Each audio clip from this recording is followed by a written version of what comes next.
So welcome back to The Expert Edge. Today's conversation, I have my amazing wife here. Say hello. Hello. So we're going to be talking all about her new book, which is called Turn Down the Noise, and the big conversation, which is essentially how you as an entrepreneur can manage overstimulation, high stress, and actually flourish in your life and with your family. So that's a conversation we're going to have today. We've got some really tactical, practical strategies, and I know that you're going to be completely blessed from our conversation. So let's get into it. Hey, it's Colin, and you are listening to the Expert Edge podcast. I was a professional speaker for over a decade, and now I focus on helping coaches, speakers, and course creators to speak and sell on virtual and live stages.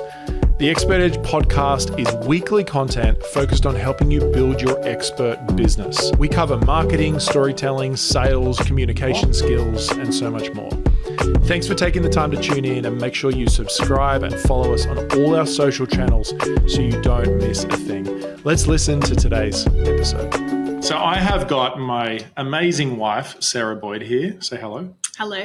Babe, I'm excited to have this conversation with you because we're going to be talking all about your new book, which is super exciting. It's called Turn Down the Noise, a practical guide to cultivating an emotionally healthy family in a chronically overstimulated world. First of all, I want to know, where did the idea of this book birth from? Like, where did this kind of start for you? Yeah, so this is really weird being interviewed by my own husband.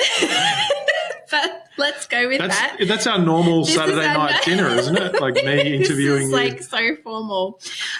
So in my other job, other than working with you, my background is in child and adolescent development. And so I've been thinking a lot about the issues about child and adolescent mental health because we're seeing rising statistics of anxiety and depression and a rising increase in attentional diagnoses. And even though there are many things that contribute to it, I think one of the things that many times we're not paying enough attention to is just this chronic rise of overstimulation and stress that this generation are growing up in that is different to previous generations. And so whether it's pace of life or media or the pressure of performance in education or whatever it is, it's just a different world.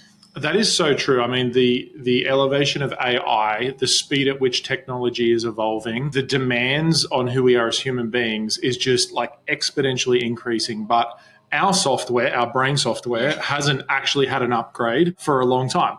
And so AI has had a massive upgrade. There's a big problem. And I think that this is going to continue to be a problem. So we're speaking to, you guys as listeners, course creators, coaches, entrepreneurs. First of all, I want to talk about this idea of high sensitivity, because part of your expertise is really understanding high sensitivity and how you can firstly identify, are you a highly sensitive person? And secondly, what that looks like in terms of managing it. So can you, for people to understand, just clarify what is high sensitivity and how would someone as a listener know if they have it or traits of it? Yeah, so high sensitivity is a trait or a temperament. It's not a medical diagnosis, and about 20% of the population have it. So it tends to be our deep thinkers, our creatives, our writers, our intellectuals, people who think deeply about the world. And there's a couple of characteristics about what the trait has. Firstly, it's depth of processing. So they are deep thinkers and thinking about it, very in touch with their emotional life, which is sometimes where most people see it. They may look emotionally sensitive. They are aware of subtleties in the environment. So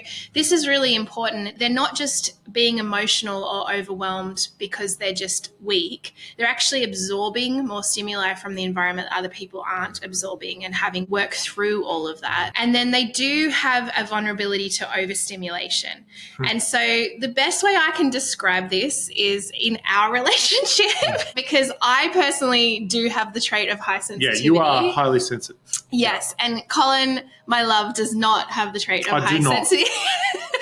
We're the couple who you go to a party and I will come home from the party and I'll be like, how was the party for you? And you were like, it was rocking. There was great music, great people. Everyone was having a good time. How good was all the lights? And it was so good, all that music playing the whole time. So many people. It was Yeah. amazing. As you say this, because people might think, oh, is that just extroversion versus introversion? Right. It's a good thing to go through because essentially I'll come home from a party and I'll be like, that was cool and also a lot. Like the noise got too loud at some points. And did you see, it seems like such and such is not doing okay. And this other person spoke to me in the bathroom and they really, I don't think are doing okay in their marriage. And did you notice the look on the person's face when they, did their speech or something like that? I'm aware of a bit more of the kind of stimulation and subtleties in the environment. The reason it's different to introversion and extroversion, while 80% of highly sensitive people are introverts, there's 20% who are extroverts. So it's not dependent on the trait. It's not just dependent on being around people. It's dependent upon all sensory stimuli. Yeah. And so when it comes to running a business, I will say having an awareness of being highly sensitive has helped me a lot because I would often internally compare myself to you when we were like in the middle of a product launch and I'd be jealous of you of just, and I still say it now, like I wish I had the stamina of like sometimes when we're under a lot of stress, you can just keep going. Like you can push through. And I can only push through for a certain amount of time before I need a little break and then I'm good to push through again. And I think that's probably in running a business where you see it the most, would you say? So it's very much like the need as well to process information more deeply. Everyone should be processing emotions and processing stuff. But like I would say if you're highly sensitive, you have that trait, there is an even greater need for you to actually process those emotions, process what's going on, have a bit of space to recalibrate and realign like energetically, mentally, all that sort of stuff. Where someone who's not highly sensitive, it's like they just keep moving towards the sensory stimulation and it like doesn't bother them. Basically me and our daughter. Am I partly getting it there? Yeah, 100%. Yeah. So because you kind of get to this threshold of overwhelm more quickly, and because the deep processing is not just thinking about all this different stimuli that's coming in, it's also trying to connect what you are learning now to what you already understand and integrating that deeply and then thinking about deep questions regarding that integration and, is it a good thing and where do I want to move forward? And so it can be a real benefit in like big picture decisions and creativity thinking, and all that stuff, but it definitely needs a little bit more space than other people sometimes when it comes to like daily stress. Yeah. And I think that once again, as I was mentioning, like as the world is evolving at such a fast pace, if you aren't aware of the fact that you are a highly sensitive person, you've got a highly sensitive trait, then like the world is just going to burn you out. And so as entrepreneurs, because I know the book is about creating an emotionally healthy family, us as parents, helping our kids navigate the world, but also, I mean, you've got a real background and education in just helping adults as well, like understand the psychology, the neuroscience, how to process emotions. What do you feel like is happening at a greater level at the moment in terms of this overstimulation, stress? What are some of the reasons for that actually occurring from a data perspective, from a macro perspective that you've studied and seen in the book? I think there's been a lot of cultural changes and obviously media has to do with that. We talk about AI as a big one, but even before AI was just the rise of, this personal computer and then you can have email at home and the amazing benefit of being able to run a business from home, which I'm sure many of you do and we've been blessed to do. But I do feel like it comes with certain traps because as entrepreneurs, when you go and work for somebody else and before there was all this, accessibility, your job would end at a certain time and then you would go home and there was nothing else. I think that's changed for many jobs, but particularly when you work for yourself as well, there's just no definition of limits. It's like we have started working with machines and started trying to keep up with AI. And it's like we subconsciously feel like we are supposed to keep the same pace as these machines and forget that we are human beings with limits and we don't have the capacity, nor will we ever have the capacity to keep up the pace with them. And so I think it's this reckoning with limits. I think it's technology and media. I think it's just the pressure that's on people today in order to keep up. What does that look like for parents? So parents who have kids, and first of all, we've talked about the trait of high sensitivity. We have some highly sensitive little children as well. They're not both highly sensitive. One's like more than the other. But once again, it's a beautiful trait that if you can nurture it well, manage it well, teach them to look after themselves well, they can flourish and become just incredible thinkers and entrepreneurs and stuff like that. But if they don't learn to manage it well, it become a real challenge for them. So for many of the listeners, I'm sure, are parents. What do you feel like from a parenting perspective as entrepreneurs, you're noticing in children and just parenting in general that is leading to overstimulation, like hyper stress, all that sort of stuff? What are you noticing from the data and just the conversations you're having with your hundreds of thousands of people who follow you? So again, it's media, children's access to media, how much, what kind of media, how personalized is it, whether they've got their own or not. Another one that we often don't think of is just the pace of our lives and how fast everything's going. Originally, when all this kind of technology was invented, it was originally talked about being able to increase our leisure time. Like, look at all, we could be more effective at work. True. So we like could have when email all this. Came out, it was like you're not going to know what to do with your time because you've got email. Yeah. And we grew up in a generation where it's like all the shops closed on a Sunday. Yeah. And it's like there was just that pace that was slower. The educational systems, if you're in public or private school, unless you're homeschooling, they have gotten more demanding and stressful. Homework has increased for children over the past 20 or 30 years, particularly in elementary school. So like earlier on, yes. Like the pressure and the amount of homework and things like that. Because I do think sometimes people get in that mentality of like, we need to just push them. Like they need to learn, they need to understand, like they need to do their homework and then they can go and play. Yeah. But I know, from speaking with you, being married to you. I love that you say speaking, robust conversations with you. The data and the actual research shows the opposite in terms of like the journey. So do you want to speak to that a little bit? There's not actually any academic benefits seen for homework until they hit middle school.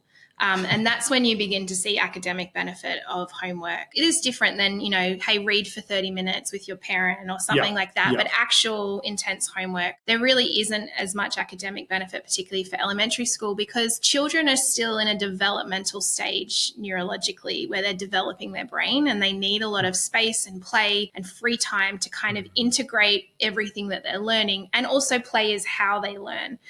And so I'm a big advocate of as less homework in elementary school as possible. But I do agree with you because I feel like it comes from this mentality as adults where like the more we push, the more we develop our capacity for stress and we grow, which is true. But children are different because they haven't yet come to full development neurologically and even socially and emotionally. And so putting that same expectation on them actually sometimes, if it's too intense, can actually be a detriment to them. It's really interesting. We've had great conversations about how if someone's got a child and they're misbehaving or they've changed in their behavior, they've become really resistant, difficult to deal with, it's not always just about discipline. It's not as about just disciplining them to get a result. Like what have you noticed from the stuff you teach in the book and the process of that? What other ways to look at it? Because I feel like a lot of the time for me, even though I'm married to you, I still feel very uneducated in this area. You always tell me that I'm learning from you. Maybe you should. No, I'm learning from you. Like my brain is always blown. I'm always like, oh my gosh, I never saw it like that. You come from not just I'm a parent who teaches parent stuff. Like your background is in educational psychology, neuroscience, understanding like human behavior, and then you've blended it with the work that you do and applied it through developmental stages and so forth. So I feel like whenever you share stuff, it always just like blows me away, which is a good thing. It's a good thing.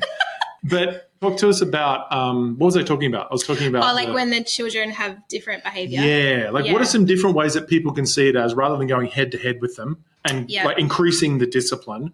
What's another way that they could see it as? There's a couple of different frames you can look at. First of all, I think sometimes we're so stressed out and tired that we don't have any bandwidth left for a child who doesn't want to do exactly what we want them to do the moment we say it.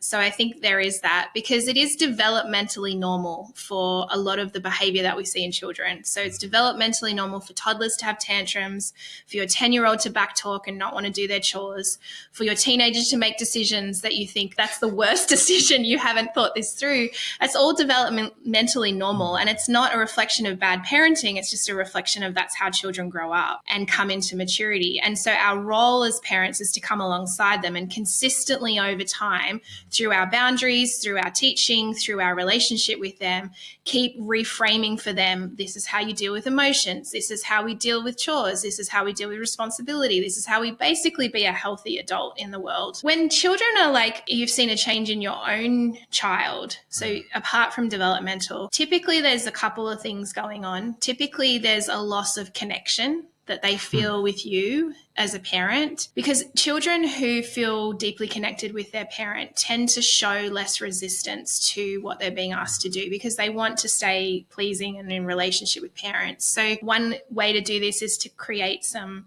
special time one-on-one, or to find some activities that you both enjoy that you could do on a regular basis. In other situations, children's behavior changes because they are personally struggling. So it's actually their behavior for all children and even teens is a form of language where they're trying to communicate to you something that they maybe don't have words or even awareness for yet. So it could be there's something going on for them they're wrestling with emotionally. It could be undiagnosed learning differences or neurodivergence or things in their situation that they are having a hard time with. Typically, children who give us a hard time are having a hard time. That's the typical approach I kind of take, is very relationship first, because I really believe that if you lose the relationship with a child in the process of teaching boundaries and behavior, all you've done is created compliance, which either leads to compliance or rebellion. It doesn't actually lead to like a healthy relationship over time. And as well, I know you've spoken a lot about reducing load on them, of like maybe they're just in too many extracurricular activities. You know, maybe the kung fu, karate, and jiu-jitsu on 3 different nights, learning the 3 different disciplines is a little bit too much. Like maybe we just need to do kung fu. And I know from when you were talking to me about even just the studies of literally just reducing the load on kids, they just naturally become more, compliant, I'll say the word, but they just naturally become a more functional part of a family. I think in our culture gotten really into like thinking the more we can put them in, the more opportunities we're giving to them. But too many, and depending on your child's temperament. So some children can handle more and some children can handle less, and you know your child best based on what that is. But it is definitely one thing to look at is like the activity level of what they're being required to do, particularly children who are highly sensitive, or if they have a neurodivergent, or if they've got any different needs like that, they do not cope well with a high-paced extracurricular kind of situation. I mean, that's something to definitely watch. Think about this conversation and think about your child and work out, they are actually a highly sensitive child. Then this stuff that we're talking about is going to have more impact on them than someone who's not as highly sensitive. Yes. So that's definitely a good thing to consider. Now, you talk about 5 practices in Turn Down the Noise. Give me like 2 practices that entrepreneurs and entrepreneurial families can do to start to create more health in their emotional life. Yeah, so the first one is Sabbath. And so Sabbath comes from the Judeo-Christian religion of having 1 day a week that you have set aside for no work. And whether that's your personal values and religion or not, it's actually an amazing practice to have. I think it's something that, especially we're not always great at it, but in different seasons of our family life, we've always said, this is the best thing we've ever done. Why don't we do it more? And one of the elements of that is including a technology Sabbath. So I find this incredibly helpful, particularly when you work as an online business owner.